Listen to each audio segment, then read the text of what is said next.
Bonjour l'ami. Ouais, je sais, ça fait longtemps que j'ai pas fait de vidéo. Hop, je me recule un petit peu. Faut dire qu'en ce moment, j'ai pas beaucoup de temps. Et je pense que tu t'en doutes quand même, faire une vidéo, mine de rien, c'est extrêmement chronophage. Surtout pour la période de recherche, pour vérifier qu'on dit pas n'importe quoi. Et même comme ça, hein, ça se trouve, j'ai peut-être n'importe quoi sans m'en rendre compte, hein, mes recherches sont peut-être pourries, qui sait. En tout cas, il faut que tu comprennes, c'est que je voulais faire des vidéos qui étaient très importantes pour moi, mais dernier temps, les sujets sont vraiment très vastes. Par exemple, je voulais faire une vidéo sur le livre des anciens. Donc j'ai relu la nouvelle version du livre des anciens, qui date du 1er avril de cette année, et j'ai commencé à en faire un commentaire. Mais bon, bah comme tu dois t'y attendre, hein, si t'as déjà regardé 2 ou 3 de mes vidéos, je me suis retrouvé avec de quoi faire des heures et des heures de vidéos, c'est-à-dire beaucoup trop, beaucoup trop. Je voulais aussi faire une vidéo qui présente en détail les croyances des témoins de Jéhovah, et je pense celle-là par contre que j'arriverai à le faire à terme, mais j'en suis déjà à une 60aine de croyances des témoins de Jéhovah, et je pense que la vidéo présentera une 100aine de croyances de manière très condensée, et donc bah pareil, ça prend beaucoup de temps de faire les recherches pour trouver la source, c'est-à-dire trouver les publications qui permettent d'expliquer, d'illustrer chacune de ces croyances. Donc, il faut quand même faire vivre la chaîne entre-temps, parce que sinon on tombe dans les limbes de l'oubli, et j'ai eu une petite occasion qui m'a rappelé un sujet qui, je pense, sera très intéressant en vidéo.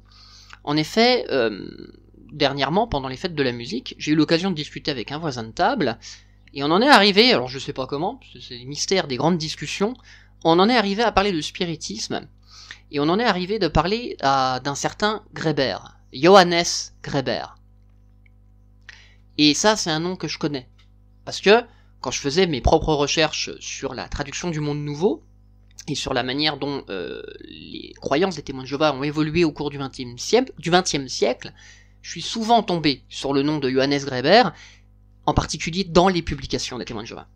Et donc je me dis que ça peut être un très bon sujet de vidéo, surtout que si tu es témoin de Jéhovah et que tu regardes cette vidéo, t'es concerné en premier lieu par Johannes Greber et par son histoire.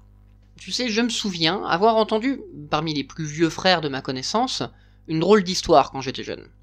Mon père et mon grand-père me l'ont d'ailleurs évoqué pour me montrer comment la lumière devient plus croissante. Et un frère âgé me l'avait raconté aussi pour me faire comprendre que même des anciens, même des gens haut placés dans l'organisation, peuvent très bien être trompés. Mais ce n'est vraiment que maintenant que je perçois la portée et l'influence sur la mentalité des témoins de Jéhovah de l'histoire que je vais te raconter. Je vais te parler de la Bible et des écrits de Johannes Greber. Mais avant tout, il va falloir que je présente le type, son œuvre, et après seulement qu'on réfléchisse un petit peu sur l'influence qu'il a peut-être et potentiellement eu sur l'enseignement de la Watchtower. Donc, Johannes Greber, ça fait tellement... Bref, Johannes Greber est un ancien prêtre catholique allemand. Il est né le 2 mai 1876 à Vénigrath, et il est mort à Morbach le 31 mars 1944. La vache, non je vais pas le faire comme ça, on dirait un résumé nécrologique. Tentons d'être plus vivants dans notre description. Disons plutôt que Johannes, ce cher Johannes, est un prêtre catholique dans les années 20, et que ce qui se présentait comme un parcours banal changea du tout au tout en 1923 quand un de ses paroissiens l'invita à une rencontre de prière, et je mets des gros guillemets. Cet événement changea sa vie comme il le dit lui-même dans l'introduction de ce qui est son œuvre principale dont nous allons parler dans quelques instants. Je cite. « À peine la prière était-elle terminée, qu'un garçon est tombé en avant, s'effondrant avec une expiration si soudaine que cela me fit sursauter. Après quelques secondes, le haut de son corps a été projeté à la verticale dans une série de sursauts, comme s'il était tenu par une main invisible, puis il est demeuré assis avec ses yeux fermés. » Impressionnant, hein? En fait, Greber a été, si je puis dire, piégé. La réunion n'était pas une réunion de prière, c'était une séance de spiritisme, et le jeune garçon, c'en était le médium. Un esprit parlait par l'intermédiaire du jeune homme, un esprit qui concéda de répondre à quelques questions du prêtre. Comment ça, l'ami? Tu ne comprends pas le rapport avec la Watchtower? Patience. Patience. Je pose un contexte, afin que tu comprennes bien ce qui, à titre personnel, m'a troublé dans cette histoire, et qui, je pense, a troublé pas mal de ceux qui la connaissent. Je disais donc que l'esprit accepta de répondre à des questions du prêtre, avec comme interrogation principale, je cite Johannes Greber, pourquoi le christianisme n'exerçait plus une influence sur les gens de son époque. Et honnêtement, hein, mon grand, j'aurais sûrement posé une question assez similaire. Franchement, hein, je comprends parfaitement ce prêtre. Moi-même, je me suis intéressé à la question du spiritisme et des esprits d'ailleurs. Alors, faut que je vous donne une petite historique là-dessus, parce que balancer ça comme ça sert à rien. Comment vous dire ça? Bon, vous savez que mes parents, mes grands-parents maternels et mes grands-parents paternels étaient témoins de Jéhovah. Mais du côté de la famille de ma mère, la famille est un peu plus compliquée. Du côté de la famille de ma grand-mère, d'origine polonaise, là, il y a une sacrée diversité de croyances. Et en particulier, il y a des gens qui pensent être spirites et faire de la magie. Et ces gens qui pensent avoir des pouvoirs ont déjà tenté de nous nuire avec l'aide de forces occultes. C'est une sombre histoire d'héritage et de jalousie, en particulier par rapport à une voiture qui appartenait à mon arrière-grand-mère. Genre de truc assez banal quand on y réfléchit dans les familles, et qui m'a appris pas mal de choses quand même sur le sujet. Du coup, dans ma jeunesse, oui, il m'est arrivé de leur poser des questions. Je me suis tourné vers eux par curiosité, et ce genre de croyance dans ma quête de connaissances a eu une place anecdotique, mais elle a quand même été là. Et j'en ai fait un constat. Le constat, il est très simple. Rien n'a de pouvoir sur toi si tu ne lui en donnes pas. Eh oui, il faut donner l'autorisation au pouvoir de s'exercer avant qu'il puisse s'exercer. J'ai moi-même, d'ailleurs, durant cette période, été soi-disant l'objet d'une malédiction et, étrangement, comme je ne croyais pas en l'autorité du jeteur de sorts, je ne l'ai pas subi. Au contraire de mon arrière-grand-mère qui, elle, aurait manifestement connu des choses étranges, du moins si j'en crois les dires qu'elle avait à l'époque. Mais souviens-toi toujours de cela. Les anciennes légendes disent bien que les esprits ne peuvent rentrer que dans les maisons dans lesquelles ils sont invités. Et d'expérience, j'aurais tendance à dire que c'est vrai. Le côté psychologique et psychosomatique de ce genre de phénomène ne me paraît absolument pas être une affabulation, mais un fait, ma foi, expérimenté. Jamais de ma vie d'ailleurs, pour le moment en tout cas, je n'ai autant frôlé ce que je pourrais appeler un seuil de l'illusion. Jamais je n'ai autant ressenti la nécessaire illusion de la conviction chez des personnes. Alors, je ne sais pas s'il existe une authentique sorcellerie, si c'est le cas je ne l'ai pas encore croisé, mais il me semble que, enfin en tout cas il ne me semble pas plutôt, que le spiritisme moderne en soit un représentant, ni aujourd'hui, ni dans ces versions qui sont apparues au XIXe siècle, et donc dans les versions qui ont atteint Johannes Greber. Dans ce genre de cas, j'aurais, mais c'est ma tendance personnelle, à penser que ces gens ont ce que Freud appelait une déchirure, c'est-à-dire un clivage entre la réalité et le ressenti. Mais je suis en train de m'écarter du sujet. Alors, si on revenait à Johannes, il a reçu une réponse. La voici, je le cite. « Les enseignements du Christ ne se trouvent désormais plus dans leur pureté originelle et dans leur clarté dans ces documents qui sont parvenus jusqu'à vous. Dans ce qui est appelé le Nouveau Testament, de nombreux paragraphes, certainement des chapitres entiers, ont été omis. Ce que vous avez maintenant, ce sont des copies mutilées. Même la dernière lettre de l'apôtre Paul, adressée à toutes les communautés chrétiennes, a été détruite. Dans celle-ci, il expliquait minutieusement ces passages, dans ses premiers écrits qui ont donné lieu à de l'incompréhension. Mais ces explications n'étaient pas en accord avec de nombreuses doctrines erronées qui se sont ultérieurement glissées dans la foi chrétienne.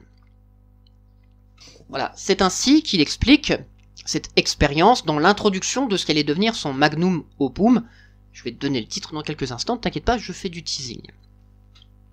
Suite à celle-ci, le prêtre organisa régulièrement des séances de spiritisme avec l'aide de quelques paroissiens, je sais, ça paraît étrange dit comme ça, dans le but avoué de recueillir des bribes originales du message biblique. Et bien sûr, l'esprit a continué de se manifester, et sans surprise, à Greber, il lui a répondu. Voilà, Greber a continué de poser des questions, et l'esprit lui apportait les réponses attendues. Ce qui m'a captivé par-dessus tout, et je pourrais dire irrésistiblement, c'était cette logique convaincante, et ce raisonnement tranchant de ce que je venais d'écouter pour la première fois de ma vie. Seule la vérité pouvait exercer une si grande influence sur moi, une influence dans laquelle je n'avais pas le pouvoir de me retirer, même si j'aurais été enclin. À la fin, je décidai de suivre les instructions que j'avais reçues de l'esprit, même si pourtant ça signifiait le plus grand sacrifice personnel de ma part, la perte de mon poste et par conséquent de soutien. Et c'est ainsi que, durant plusieurs années, Johannes Greber pense recueillir des témoignages d'un au-delà qui lui permettrait de reconstituer à la source le message authentique du christianisme. Bien sûr, il a en partie conscience de la nature trouble, le moins qu'on puisse dire, de son expérience, si bien que pour la confirmer, il se met aussi à visiter les séances d'autres médiums. Dans toutes ces expériences, il y découvrit une vérité unifiée, du moins c'est ce qu'il prétend, constante, le confortant dans ses conclusions malgré, et il fallait s'y attendre, les foudres du tribunal ecclésiastique. De tout cela, il en tira un premier livre, c'est de lui dont ont été faits les extraits que j'ai lus jusqu'à présent, qui s'appelle Communication with the Spirit World.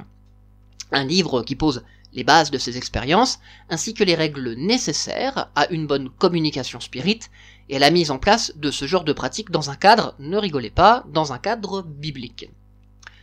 C'était de ce livre d'ailleurs dont j'ai parlé avec le voisin de table lors de la fête de la musique.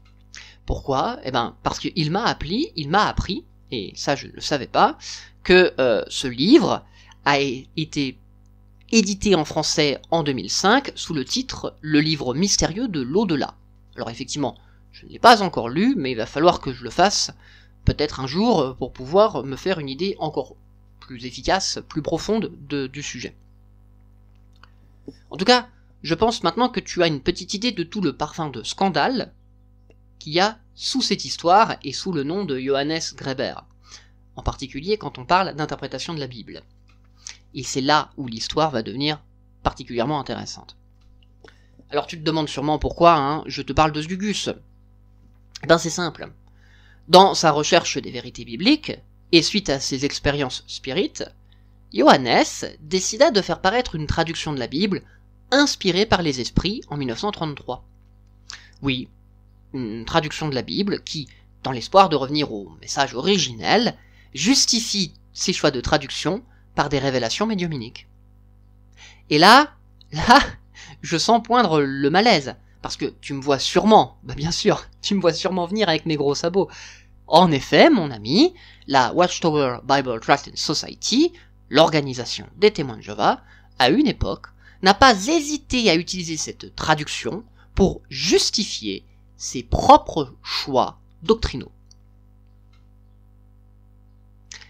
Si, comme moi, tu découvres ou mets seulement maintenant des mots sur le gouffre entre ce qui est écrit dans la Bible et ce que prêche le Collège central, sache donc que le décalage ne date pas d'aujourd'hui. Il est là depuis quasiment le début. C'est sûrement d'ailleurs l'origine de la nécessité d'édition de leur propre traduction de la Bible, et même de cette manie de faire une révision périodique de celle-ci, afin que cette Bible soit toujours en accord avec la dernière doctrine. Je sais, ça paraît gratuit dit comme ça, mais j'ai déjà fait une vidéo sur le sujet, je t'invite à aller la regarder avant de me balancer des contre-arguments. Or, et on l'avait vu d'ailleurs dans cette vidéo, cette traduction du monde nouveau se trouve souvent en position de faiblesse quand il faut justifier certains de ses choix de traduction. Parce que, voilà, quand il faut assumer une position, avoir une traduction, c'est bien, mais si c'est la sienne et que c'est la seule, c'est pas très solide pour argumenter face à quelqu'un de l'extérieur. Donc, les témoins de Jéhovah essayent souvent de trouver des traductions qui sont en accord avec la leur. Ce qui est pas facile, honnêtement. Et la Greber, elle avait cet avantage, elle avait cette force d'être quasi systématiquement d'accord avec la traduction du monde nouveau, enfin en tout cas avec les doctrines des témoins de Jéhovah. Et donc, la Watchtower a utilisé des citations de cette Bible jusque dans les années 80. Ouais oui, la Watchtower utilisait donc une Bible traduite via une méthode médiuminique, celle de Johannes Graeber, pour justifier son point de vue. Et elle le fit jusqu'en 1983, date à laquelle elle a dû répondre aux interrogations croissantes quand même d'un certain nombre de fidèles qui avaient fait des recherches sur le sujet. Voici la question des lecteurs de la Tour de Garde du 1er juillet 1983 qui met un terme définitif à l'usage de Graeber dans les publications des témoins de Jéhovah. Cette version a parfois été utilisée pour appuyer la façon dont les textes de Matthieu chapitre 27, versets 52 et 53, et Jean chapitre 1, verset 1, sont rendus dans la traduction du Monde Nouveau et dans d'autres versions faisant autorité.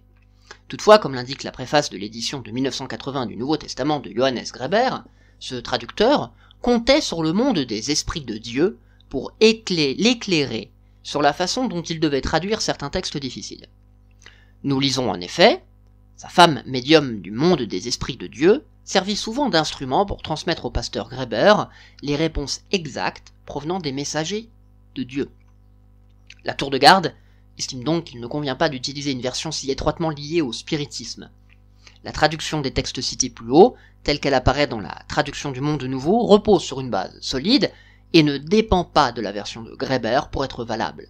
Nous ne perdons donc rien en cessant de l'utiliser. Le Nouveau Testament de Graeber. N'empêche, ça paraît net, clair et précis, mais ça soulève une question. Ont-ils attendu 1980 pour se rendre compte de la nature spirite de cette œuvre? Savaient-ils au moins l'origine de cette version avant? Bien sûr qu'ils le savaient. À moins d'être des incompétents notoires. Parce qu'il n'y a pas moyen de ne pas le savoir, vu que c'est précisé dans l'introduction de l'édition, non seulement de 1980, mais aussi de 1937, et que Johannes Graeber est un personnage publiquement connu pour le spiritisme. Comment expliquer alors son utilisation pendant quasiment 20 ans, si ce n'est plus, pour appuyer certaines de leurs propres doctrines? N'est-il pas dit par l'organisation elle-même dans Études perspicaces, je cite, dans la Révélation, est précisé un des péchés retenus contre Babylone la Grande, qui doit être jeté dans la mer pour ne plus jamais être trouvé. Par tes pratiques spirites, toutes les nations ont été égarées. À propos de la destruction éternelle de ceux qui pratiquent le spiritisme, la Révélation dit: quant aux lâches et aux gens sans foi, et à ceux qui sont immondes dans leur saleté, et aux meurtriers, et aux fornicateurs, et à ceux qui pratiquent le spiritisme, littéralement les drogueurs, et aux idolâtres, et à tous les menteurs, leur part sera dans le lac embrasé de feu et de soufre. Cela représente la deuxième mort. C'est clair. S'ils savaient que la Bible était d'origine spirite, ils n'ont pas fait mieux que Babylone la Grande. Et la vérité, c'est que tout le monde à la Watchtower Bible Tract and Society le savait. Comme le prouve ce passage de la Tour de Garde du 15 février 1956, pages 110 et 111, en anglais, qui fait référence à sa version de 1937, et ce serment sans gêne de reproduire tout un passage du livre qui est le suivant. Je cite en traduisant. « J'étais moi-même un prêtre catholique, et jusqu'à mes 48 ans, je n'ai jamais autant cru dans la possibilité de communiquer avec le monde des esprits de Dieu. Le jour vint, toutefois, quand j'ai involontairement pris mon premier pas vers une telle communication et vécu des choses qui me secouent dans les profondeurs de mon âme. Mes expériences sont relatées dans un livre qui est apparu à la fois en allemand et en anglais et porte le titre « Communication avec le monde des esprits, ses lois et son but ». Et là, vous voyez, c'est un article édifiant. Parce que, plus loin, l'organisation va même affirmer ceci. Je cite, et ce n'est pas moi, c'est la Watchtower Bible Tract and Society qui condamne le spiritisme, je le rappelle. Très clairement, les esprits dans lesquels l'ex-prêtre Graeber croit l'aidèrent dans sa traduction. C'est fort de café quand même. Oh, l'expression. Franchement, fallait oser quand même sortir ça. Donc oui, la Watchtower savait que cette traduction du Nouveau Testament ne répondait pas à ses propres critères de pureté vis-à-vis du spiritisme. Mais elle l'a tout de même utilisé pour justifier ses propres choix. Tout simplement, en raison du manque manifeste d'arguments d'autorité à sa disposition. Sa réponse à la question des lecteurs de 1983, c'est une arnaque. Par son utilisation de la voix passive, le « parfois a été utilisé », sans utilisation d'un complément d'agent qui désignerait la Watchtower Bible Tract and Society, l'organisation se dégage mine de rien de sa part de responsabilité dans l'utilisation d'une traduction qui est, je le rappelle, apostate selon ses propres critères. Et pire encore, elle semble découvrir par l'édition de 1980 l'origine de cette version, alors même qu'elle le sait depuis 1956. Niveau hypocrisie, j'ai quand même rarement vu mieux.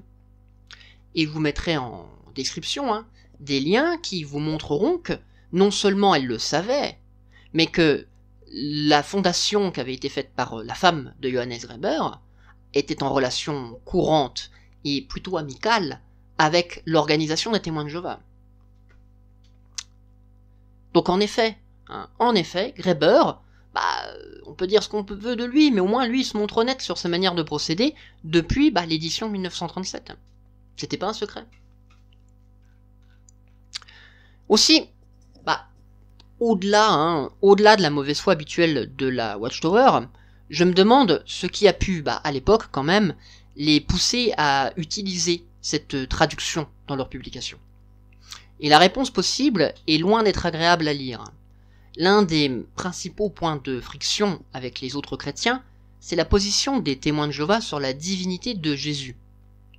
Aussi, pour appuyer leur position, mes anciens frères avaient besoin d'une version de Jean chapitre 1 verset 1 qui soit différente de celle des traductions habituelles et qui soit en accord avec leur traduction à eux. Voici, par exemple, Jean chapitre 1 verset 1, traduction du Monde Nouveau dans la version la plus récente. Au commencement était la parole, et la parole était avec Dieu, et la parole était un Dieu. Voici le même texte dans la traduction de chez Second. Au commencement était le Verbe, et le Verbe était tourné vers Dieu, et le Verbe était Dieu. Pas de différence entre le Verbe et Dieu. Au hasard, allons voir chez les catholiques, Crampon. Au commencement était le Verbe, et le Verbe était Dieu, et le était en Dieu, et le Verbe était Dieu. La même. Inutile de toutes les faire. J'ai déjà consacré une vidéo entière à Jean chapitre 1 verset 1, et pour ce qui est des rares traductions autres que la Graeber, qui sont citées par les témoins de Jéhovah pour appuyer leur précision, sur Jean chapitre 1 verset 1, nous avons vu que les sources sont soit menteuses, soit manipulées. Allez voir la vidéo. On a repris quasiment toutes les traductions. Et le fait est que 80-90% des traductions dans le monde vont dans le même sens, et elles vont dans le même sens pour une bonne raison. Quant à celles qui ne vont pas dans le sens-là, souvent c'est pas parce qu'elles sont d'accord avec la vision des témoins de Jéhovah, c'est pour une vision différente.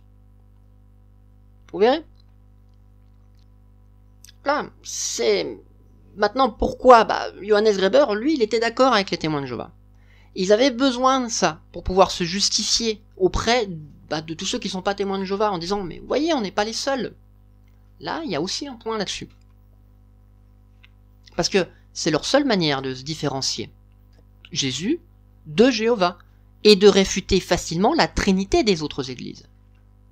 Parce que oui, prétendre que Trinité n'apparaît pas dans la Bible, ce n'est pas un argument valable dans un vrai débat.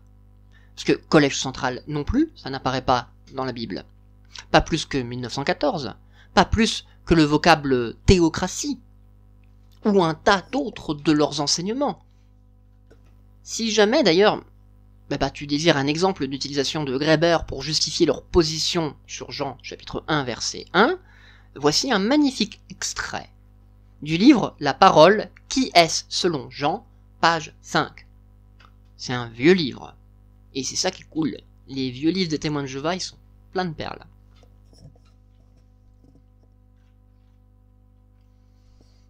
Et il y en a plein d'autres que je te laisserai découvrir, mon ami. Moi, je me suis bien amusé à les rechercher, et je ne voudrais pas te priver de la même joie. Autre verset important d'ailleurs dans la théologie des témoins de Jéhovah, ceux de Matthieu chapitre 27 versets 52 à 53. Je cite la traduction du Monde Nouveau. Et les tombes s'ouvrirent, les corps de nombreux saints qui étaient morts furent relevés, et des gens sortant d'entre les tombes après sa résurrection entrèrent dans la ville sainte, et beaucoup les virent. Des versets qui, j'en suis sûr, te sont déjà très familiers. Pour les témoins de Jéhovah, pas de résurrection à ce moment, juste des corps qui sortent de leur tombe en raison d'un tremblement de terre. Et en fait, cette explication, elle avait déjà été donnée avant eux par Johannes Greber.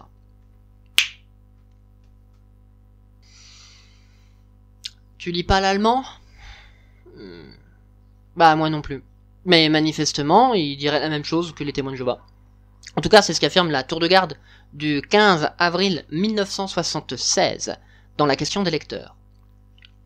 Sans faire violence à la grammaire grecque, on peut traduire le texte de Matthieu chapitre 27 versets 52 à 53 d'une telle manière qu'il laisse entendre que, de la même façon, des cadavres ont été expulsés de leur tombeau par le tremblement de terre qui eut lieu à la mort de Jésus. La traduction anglaise de Johannes Greber de 1937 rend ainsi ce verset « Les tombeaux furent ouverts, et de nombreux corps de ceux qui étaient inhumés furent relevés. Dans cette position, ils furent projetés hors des tombes et furent vus par beaucoup qui passaient par là pour rentrer dans la ville. »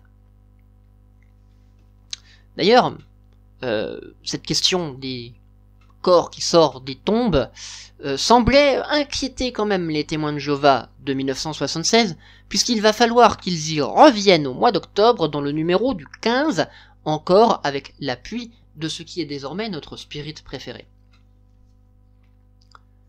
Un récit rapporté dans la Bible dit, selon une traduction anglaise de Johannes Greber, que lorsque Jésus mourut, la terre trembla et des rochers se fendirent. Des tombes furent ouvertes et de nombreux corps de ceux qui avaient été inhumés, là, furent relevés. Dans cette position, ils furent projetés hors des tombeaux et vus par de nombreux passants qui retournaient à la ville. Il ne s'agissait pas d'une résurrection, comme certaines traductions le laissent croire, mais tout simplement de la projection hors des tombes du cadavre qui ont été vues par des passants. C'est ce qui s'est passé au Guatemala. Au passage, j'aime bien le « laisse entendre », comme s'il y avait un quiproquo sur ce qui est écrit. Et du coup, moi je me suis posé une question. Y a-t-il d'autres points communs entre ce que l'Esprit Saint aurait révélé aux témoins de Jéhovah et ce que les esprits de Dieu que contactait Johannes Greber lui auraient appris? Ça peut être intéressant quand même de faire une comparaison. Et le fait c'est que, oui, il y en a plein, au point que je me demande si la source de leur savoir n'est finalement pas la même. Après plusieurs jours de recherche, je me demande si témoins de Jéhovah et Johannes Greber ne sont pas la manifestation d'un même phénomène. Peu importe la nature de ce phénomène. Je suis pas assez compétent pour décréter cette nature. Est-ce qu'elle est surnaturelle? Est-ce que c'est une réalité sociale liée à cette époque? Est-ce qu'elle est psychologique? J'en sais strictement rien. Ça, c'est pas mon domaine de compétence. Par contre, comparer les choses, même à mon petit niveau, on peut le faire.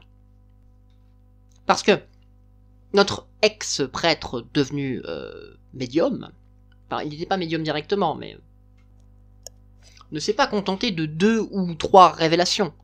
Il a cherché à comprendre par l'intermédiaire de ces séances où et comment le christianisme serait devenu corrompu à travers le temps. Dans Communication with the Spirit World, il prétend, et je le cite, « Les enseignements relatifs aux lois gouvernant la communication spirit que j'ai reçus versent tellement de lumière sur des événements racontés dans la Bible que, jusqu'à ce jour, que je m'explique maintenant pourquoi je n'avais pas été capable de les comprendre. Toutefois, les grands problèmes religieux étaient ce qui m'intéressait par-dessus tout. J'étais en premier lieu intéressé à découvrir si toutes les doctrines religieuses auxquelles j'avais cru et enseigné jusque-là étaient vraies ou, si parmi les principes de mon Église, il y en avait quelques-uns différents de la vérité. D'avance, je n'aurais pas pu à peine prévoir que de telles divergences se seraient révélées être si nombreuses et aussi vastes, telles que je les ai ultérieurement découvertes. C'était du monde des esprits que j'espérais apprendre la vérité concernant les plus importantes questions de la vie. Une fois que nous accordons la possibilité à l'homme d'être initié dans la pleine vérité par la communication avec les bons esprits de Dieu, les fondations des églises commencent à chanceler. L'homme n'aura désormais plus à dépendre du clergé dans sa quête pour la vérité, mais par l'entremise de ses communications avec le monde des esprits de Dieu, il apprendra de la voie directe à la source de la vérité. Et ces bons esprits de Dieu, ils lui en ont fait beaucoup des révélations. Des révélations qu'on va comparer, en tout cas on va pas toutes les faire, mais on va comparer les principales avec les enseignements des témoins de Jéhovah.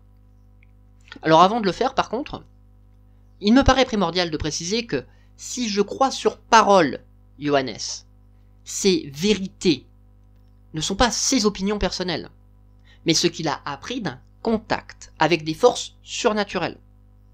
Une affirmation qui d'ailleurs n'est pas sans me rappeler une autre, celle d'être guidé par une force surnaturelle. Or, si c'est vrai, il faut mettre en parallèle cela avec la condamnation de l'organisation de contact avec de telles forces, qui, du point de vue des témoins de Jéhovah, sont forcément des démons. De plus, Greber, c'était un prêtre catholique à l'origine, je viens de le rappeler. Cela signifie que ses croyances de base étaient en accord avec celles des grandes églises de la chrétienté. Croyances que les témoins de Jéhovah pensent être d'origine démoniaque. Et que c'est son contact avec des démons qui l'a amené à croire tout autre chose. Question.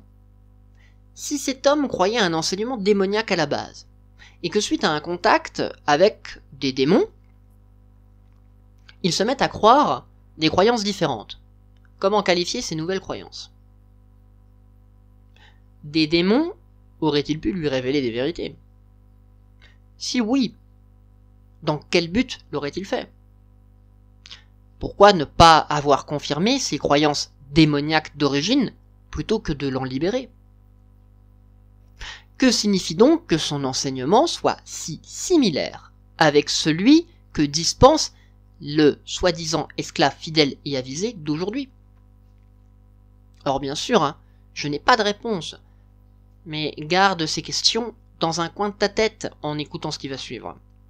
La source de tout cela, c'est tout simplement le site jw.org et en parallèle le site watchtowerlies.com qui a déjà fait cette comparaison de manière beaucoup plus exhaustive que ce qu'on va faire jusqu'à là dans cette vidéo. Avec en plus le PDF du bouquin de Johannes afin d'aller vérifier par toi-même ce que ce bon monsieur disait. Tout est disponible en description. Alors comment on va faire? Bon, j'ai pas envie d'y passer toute la journée, on va faire donc l'essentiel, et je te laisserai faire le reste du travail dans ton coin si ça t'intéresse. On va commencer par les enseignements sur Dieu. Premier enseignement de Johannes Greber. Dieu a un corps. Ouais, Dieu est limité à un corps. Spirituel, le corps, mais néanmoins un corps. Communication with the Spirit World, page 260 et 261. Les formes matérielles sont des images des formes spirituelles. Et ainsi que les choses matérielles ont une forme et un contour, alors, de même, les choses spirituelles en ont, et de ce fait aussi Dieu. Alors, attendu que Dieu a une forme, il peut être vu par les autres esprits. Étude perspicace sur l'entrée corps. S'il existe des corps physiques, visibles et palpables, il existe aussi des corps spirituels, invisibles aux yeux humains, et totalement hors de portée des sens de l'homme. Les corps des personnes spirituelles, comme Dieu, le Christ, les anges, sont glorieux. Jamais personne n'a vu Dieu. L'homme ne peut voir Dieu et vivre. L'apôtre Paul, qui eut seulement un aperçu de la manifestation de Jésus-Christ, ressuscité, tomba à terre et fut aveuglé par la lumière brillante. Il fallut un miracle pour qu'il recouvre la vue. Pareillement, les anges sont de loin plus puissants que les hommes. Ce sont des personnages glorieux, éclatants, et c'est ainsi qu'ils sont apparus dans des manifestations matérielles. Ces fils spirituels de Dieu ont la vue assez résistante pour garder et soutenir l'éclat du Dieu tout-puissant. Deuxièmement, Dieu, contrairement à ce que l'on croit généralement, n'est pas omniprésent. Non, Comme il dispose d'un corps, ce corps, par définition, est limité par une localisation. Communication with the Spirit World, page 261. Attendu que Dieu possède une forme et une personnalité, il n'est pas omniprésent. Comme esprit personnifié, il n'est pas partout. Tour de garde, 1er août 2011. La Bible dit au sujet de Dieu qu'il a un lieu d'habitation précis, les cieux. Dans une de ses prières, le roi Salomon a demandé à Dieu « Puisses-tu écouter depuis les cieux, le lieu fixe où tu habites ?» Jésus a expliqué que nous devons adresser nos prières à notre Père dans les cieux. La Bible précise que Jésus ressuscité est entré dans le ciel même pour paraître maintenant pour nous devant la personne de Dieu. Ces versets montrent clairement que Jéhovah ne réside pas partout, mais seulement dans les cieux. Bien sûr, les cieux mentionnés dans ce passage ne désignent pas l'atmosphère terrestre ni l'espace. En effet, les cieux physiques ne peuvent contenir le créateur de l'univers. Dieu est un esprit. Il habite dans les cieux spirituels, un domaine qui n'a rien à voir avec l'univers physique. Troisièmement, au passage, puisque nous en sommes à limiter Dieu, il n'est pas non plus omniscient. Non, si c'était le cas, nous ne serions pas dans la merde actuelle. Communication with the Spirit World, page 263, coupé avec un passage de la page 265, dans la continuité de la description de Dieu. Vous avez amplement de preuves que je suis un esprit de vérité. Quand je vous dis que Dieu n'a pas de connaissance anticipée des actes volontaires de l'homme, je ne suis pas en train de diminuer sa grandeur. Une telle connaissance anticipée infaillible n'est possédée par aucun esprit, même pas par Dieu lui-même. Réveillez-vous, février 2009. Par exemple, jusqu'au moment opportun, il s'est retenu d'agir contre Babylone, ville ennemie de l'ancien Israël. Je me dominais, a-t-il précisé. Le même principe s'applique en rapport avec sa prescience et sa prédétermination. Jéhovah se domine afin de respecter le libre arbitre qu'il a donné à chacun. Le fait que Dieu contrôle ses pouvoirs ne signifie pas qu'il soit limité ou imparfait. En fait, il exerce sa souveraineté non seulement avec omniscience et puissance, mais aussi avec amour et respect pour le libre arbitre de sa création intelligente, ce qui magnifie sa grandeur et nous pousse à l'aimer davantage. D'un autre côté, si Dieu prédéterminait toute chose, y compris les accidents dramatiques, les actes ignobles qui se commettent, ne pourrions-nous pas l'accuser de toutes les misères et les souffrances du monde? Ainsi, à bien y réfléchir, l'enseignement de la prédestination n'honore pas Dieu, mais plutôt le déconsidère. Dieu est ainsi présenté comme cruel, injuste et dépourvu d'amour, tout le contraire de ce qu'enseigne la Bible. Au passage, si vous avez du mal à lier l'omniscience et le libre arbitre, je vous invite vraiment à lire Leibniz. Je sais qu'en disant ça, il y en a encore qui vont me taxer d'être un philosophe dans les descriptions, mais Leibniz, il a traité du sujet d'une manière incroyable. Franchement. Ça répond à la question. En partie. Troisièmement, le plus grand malentendu avec les autres chrétiens. Jésus a disposé d'une existence préhumaine, en tant qu'ange, mais pas n'importe quel ange, le premier-né de toute création, le seul directement engendré par Dieu. Communication with the Spirit World, pages 267 et 301. Christ est le plus élevé des esprits créés par Dieu et le seul qu'il a créé directement. Christ lui-même n'était pas Dieu, mais seulement le premier des fils de Dieu. Christ est l'esprit le plus élevé que le Dieu omnipotent pouvait créer.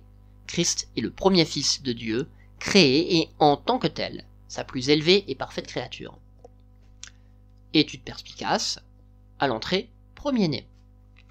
Il est montré que Jésus-Christ est le premier-né de toute création, ainsi que le premier-né d'entre les morts, pas uniquement parce qu'il se distingue de ceux qui sont créés ou de ceux qui sont ressuscités, mais parce qu'il est en réalité le premier à avoir été créé et le premier à avoir été relevé d'entre les morts pour la vie sans fin. Et je pourrais continuer comme ça, mais j'ai la flemme, donc je te laisse aller voir toi-même dans la description les sources de tout ça.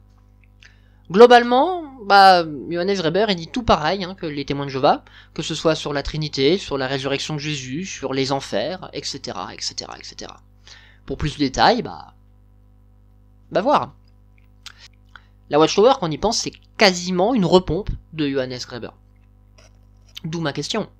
cher Collège Central, toi, esclave fidèle et avisé, comment l'organisation de Dieu qui, à juste titre, relève souvent les mises en garde bibliques sur le contact avec les esprits, a pu utiliser une traduction de la Bible faite par un spirit sous inspiration démoniaque?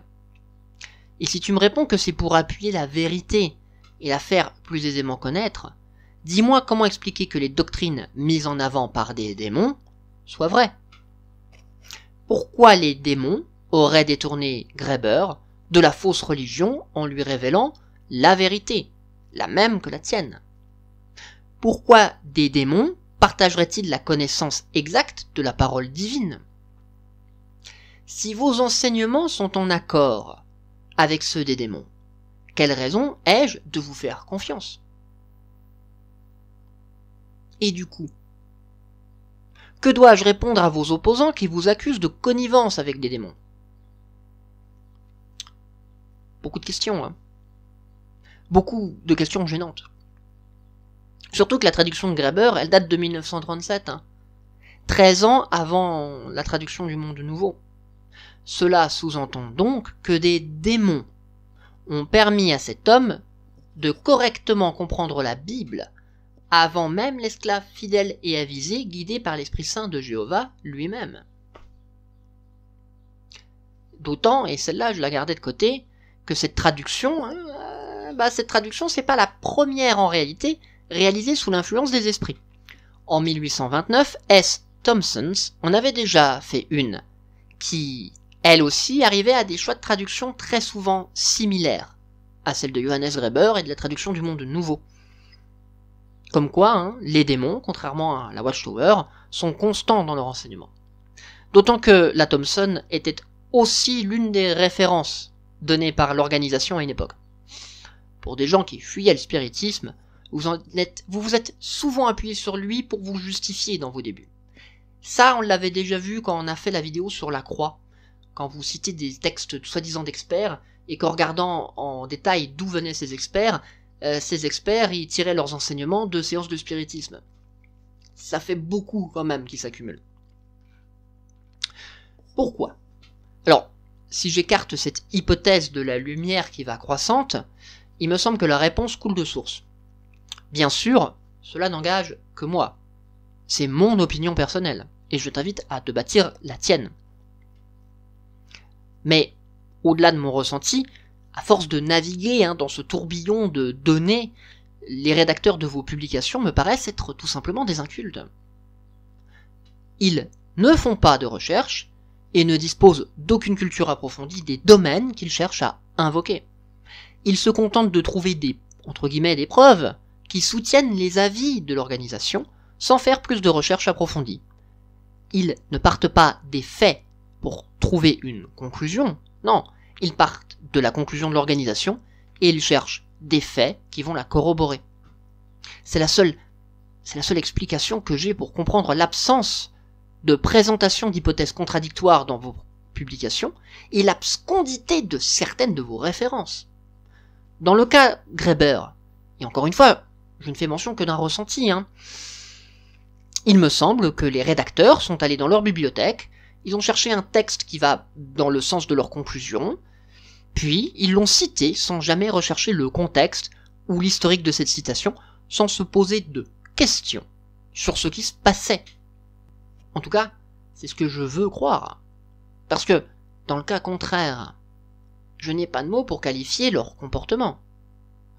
Je sais pas si tu as lu beaucoup d'écrits des témoins de Jéhovah. Parce que ça se trouve, si t'as tenu jusqu'au moment de cette vidéo, tu n'es toi-même pas témoin de Jéhovah. Mais, je t'invite, si c'est pas le cas, à aller en lire. Parce que moi, mais ça ne tient encore que de moi, j'ai de plus en plus l'impression que rien de sérieux ne sort de leur presse.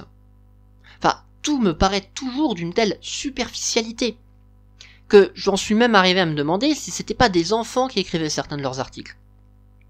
Mais, j'imagine que je me montre peut-être un peu trop sévère avec eux. J'ai un passif avec l'organisation, ça doit jouer aussi sur mon ressenti. Le point qui m'intéresse par contre, en réalité, c'est celui de la préservation du message de Jésus, et de la préservation de la Bible. L'esclave, fidèle et avisé, s'est auto-attribué la mission de faire connaître et de protéger le message divin sur Terre. Et cela passe donc par la diffusion et la protection de la Bible. Certes, manifestement, ses compréhensions de celle-ci semblent plus soumises à des nécessités mondaines qu'à une diffusion d'Esprit Saint, mais au moins peut-être peut-il se targuer d'avoir apporté la Bible à des millions de personnes dans le monde.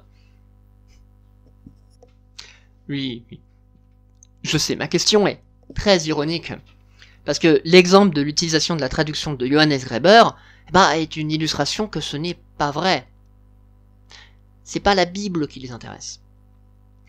Non, c'est une illustration que ce qui importe à l'organisation, ce n'est pas la préservation de la Bible. Non, c'est la préservation et la diffusion de son message à elle, quitte à avoir recours à toutes sortes de mensonges et d'artifices.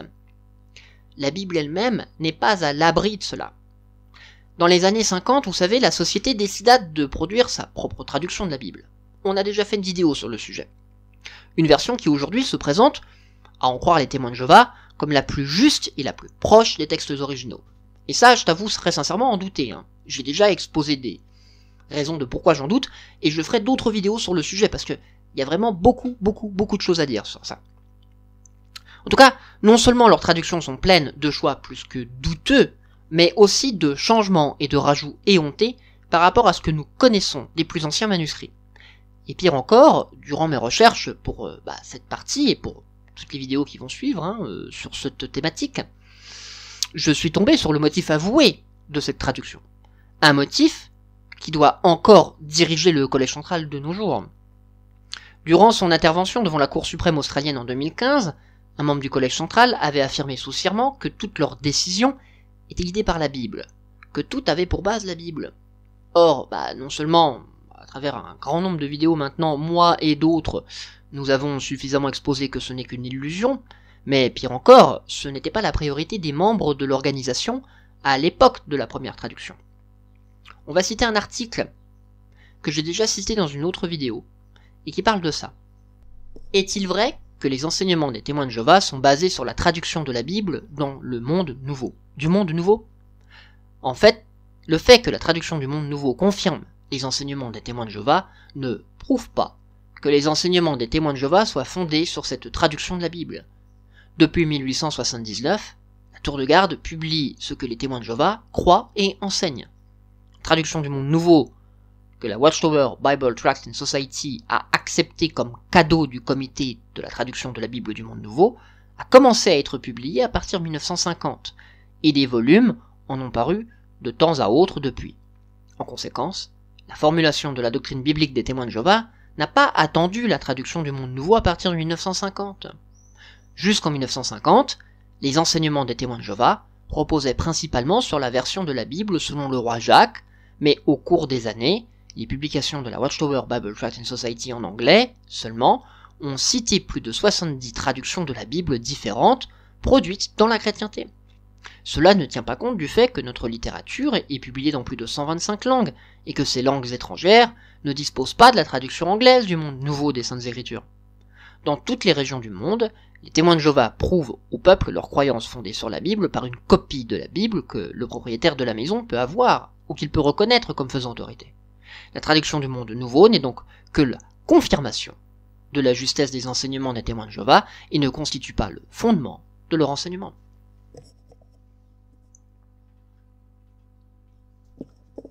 La traduction du monde nouveau est à la base, dans son origine même, perçue comme un instrument de confirmation de la justesse des enseignements de la Tour de Garde.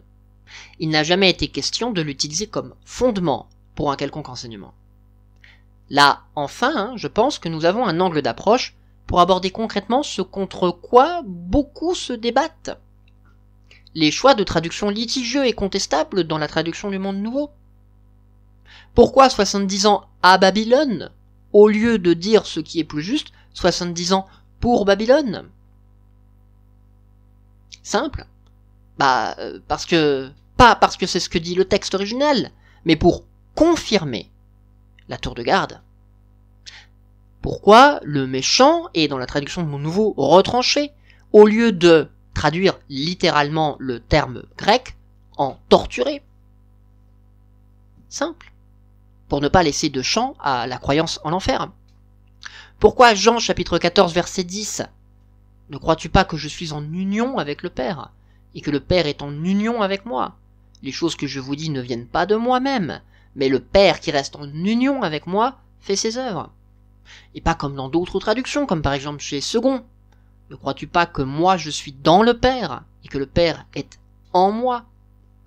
Ou chez Chouraki. N'adhères-tu pas à ceci ? Moi je suis dans le Père, et le Père est en moi. Ou encore là le maître de Sassy. Ne croyez-vous pas que je sois dans mon Père, et que mon Père est en moi ? Simple. C'est très simple. Parce que les implications théologiques et pratiques ne sont pas du tout les mêmes.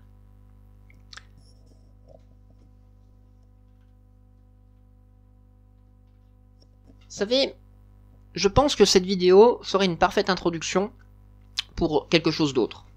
Pour expliquer, voilà, d'où vient le mécanisme de la lumière qui va croissante.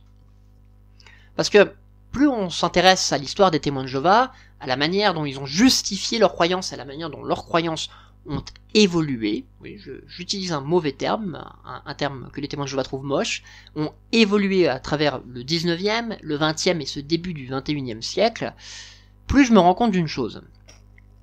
Il est difficile de justifier ça par l'intervention surnaturelle de l'Esprit Saint envoyé par Dieu. Hypothèse qui, si elle semble expliquer les changements, ne permet pas d'expliquer leur nature drastique entre ceux-ci, ni les erreurs dramatiques qui en ont découlé. Au contraire, tous ces revirements de situation font passer Dieu pour un indécis, voire pour un incapable et un menteur. Par contre, replacer chacune de ces évolutions dans un contexte permet de se rendre compte que chaque changement est justifiable par la nécessité de développement et de survie de l'ensemble d'idées que porte la Watchtower. Le mouvement des témoins de Jéhovah, et c'est pour ça qu'il s'est tourné vers Greber, c'est pour ça qu'il s'est tourné vers beaucoup d'autres de ce style, il est une entité à part qui a besoin de survivre.